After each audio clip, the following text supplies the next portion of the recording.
eu acho que é difícil da gente demarcar o que é produtividade. Às vezes o cara trabalha muito, mas ele não se sente produtivo.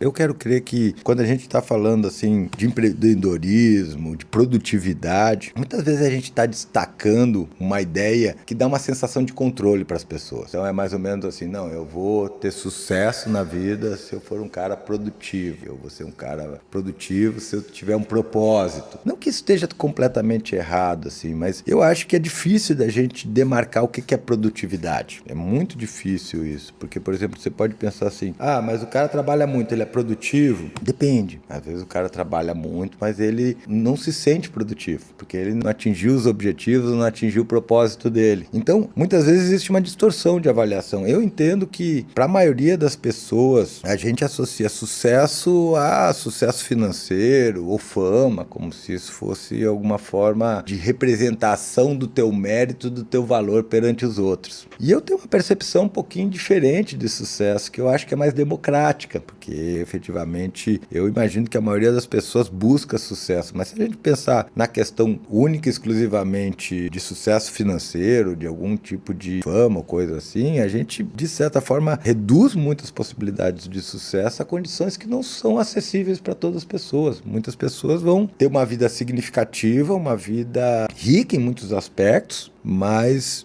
não necessariamente vão chegar a um patamar financeiro que a gente possa descrever como sucesso. Veja bem, eu não estou relativizando o dinheiro. Não estou dizendo, não, a gente não tem que correr atrás do dinheiro. Dinheiro é uma coisa que é importante. Pode ser legal ganhar dinheiro. Eu não vejo problema em ganhar dinheiro. Eu acho que gostar de ganhar dinheiro pode ser que nem gostar de jogar futebol, ou que nem gostar de surfar, ou que nem gostar de ler gibi. Pode gostar de ganhar dinheiro e efetivamente esse é o teu propósito na vida. Mas não precisa ser só isso. Então, o que eu acho que as pessoas têm que entender é que propósito não é uma coisa que você compra dos outros, é uma coisa que você vai desenvolvendo ao longo da sua vida. Os propósitos vão mudando também. Então, na medida em que você vai conquistando algumas coisas, outros propósitos vão aparecendo. A nossa idade muda muito os propósitos, né? Você tem que idade agora? Tô com 33, idade de Cristo. Pois é, eu tenho 51. Com certeza, nossos propósitos são diferentes só pela diferença de idade que a gente tem. No momento de ciclo vital que a gente está vivendo, as condições que a idade coloca para um ou para outro, as perspectivas de futuro, tudo isso já vai criar uma diferença. Então, eu acredito que seja importante você ter um propósito na vida, mas esse propósito ele tem que ser refletido, porque você tem que saber se a relação custo-benefício para alcançar esse propósito vai valer a pena para a tua vida. E aí, de novo, eu volto na questão das funções executivas. Porque você imagina o seguinte, né, cara? O nosso cérebro faz uma coisa muito bacana que é criar cenários, certo? Cenários que não correspondem necessariamente à realidade. Então, você, por exemplo, pensa, o que eu vou estar fazendo daqui a 3 anos? Onde é que eu quero estar daqui a 3 anos? Você cria um cenário. Pode chamar isso de propósito, mas você cria um cenário de como que você quer, seja do ponto de vista financeiro, seja do ponto de vista ético, seja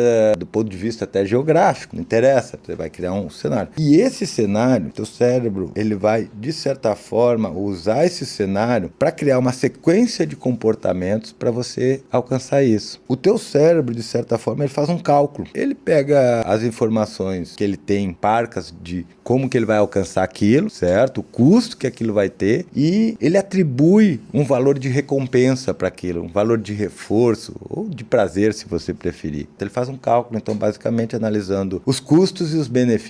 Uma estrutura que a gente chama de córtex orbital ou córtex orbitofrontal. Tem ligação com diversas regiões do sistema nervoso central, em especial o estriado dorsal e uma região do estriado ventral que a gente chama de núcleo de Accumbens. Então ele vê o repertório de comportamento que ele tem, ele vê o custo energético que aquilo vai ter, ele mais ou menos calcula quanto prazer ele vai ter em conquistar aquilo, e aí se o cálculo for positivo, ele te faz ficar motivado, ele te motiva para fazer aquilo. Assim, óbvio que isso é uma simplificação, mas é mais ou menos isso que ocorre. Então, aí você fica motivado, aí você começa a trabalhar para chegar nesse lugar. Qualquer coisa que você vai fazer, você vai desenhar um cenário de onde você quer chegar. E o teu cérebro vai calcular o custo-benefício disso, e dependendo do custo-benefício, ele vai te botar a fazer isso, ele vai te motivar a fazer isso. Então, por exemplo, por que é mais fácil eu sentar e ver uma série do que sentar e fazer uma planilha? É raro, né? Mas tem gente que gosta de fazer planilha, né? Mas é bem raro, né? Raro, eu acho porque você tem que botar mais esforço. Porque a relação custo-benefício é pior para planilha do que ver série.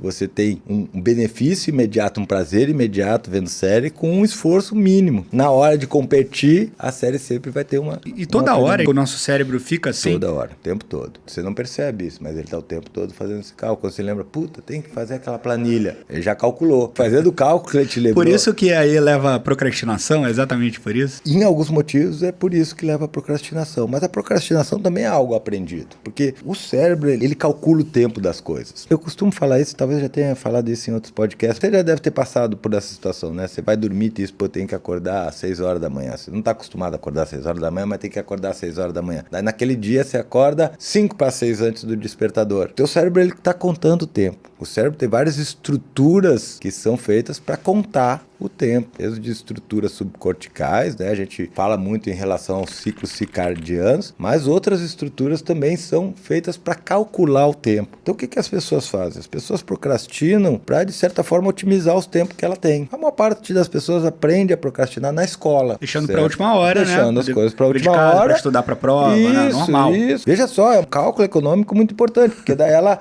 minimiza o tempo de estudo e maximiza o benefício. Aliás, se ela tiver uma boa estratégia para colar na prova, é até melhor, certo? Porque ela minimiza o custo e maximiza os ganhos, né? Os ganhos, né? E atinge o objetivo dela. Então, de certa maneira, a gente também tem esse aprendizado. A gente vai deixando as coisas para a última hora, porque a gente consegue fazer na última hora. E quando a gente, por exemplo, numa prova, né? Você deixou para a última hora e passou, ainda passou bem. Você fala, pô, achei, né? Sou um gênio aqui, vou fazer sempre. Até tu se dá mal e aí tu... Você nem precisa pensar nisso. Teu cérebro já fez essa associação. Mas uma dúvida minha, você que é um cara, um estudioso de comportamento humano, da mente e tal, você meio que já sabe dessas coisas, né? Que o cérebro prega essas armadilhas e tal. Isso. Você o tempo todo você fica se analisando, se autoanalisando? Não, eu só paro de me culpar por causa da procrastinação. Eu continuo procrastinando, só que com menos culpa agora. Mas óbvio, eu tenho milhões de coisas para fazer. Agora eu tenho que terminar uma aula de um curso que a gente está fazendo, eu tenho que corrigir umas avaliações neuropsicológicas, eu tenho uma agenda cheia. Então, obviamente, eu vou otimizar o meu tempo da melhor forma possível. A questão é que, de certa forma, eu parei de me culpar em função disso, porque eu tô vendo que até agora tá dando certo. E aí tem uma questão que é muito importante, assim, para nós, que não é favorecer a procrastinação, mas você só vai conseguir vencer a procrastinação quando você tiver vantagem nisso. Não adianta você querer vencer ela moralmente porque procrastinar é errado. Você tem que modular o teu ambiente para que a procrastinação não ocorra. É muito isso que o Wesley prega. Cara, não adianta você querer uma produtividade se você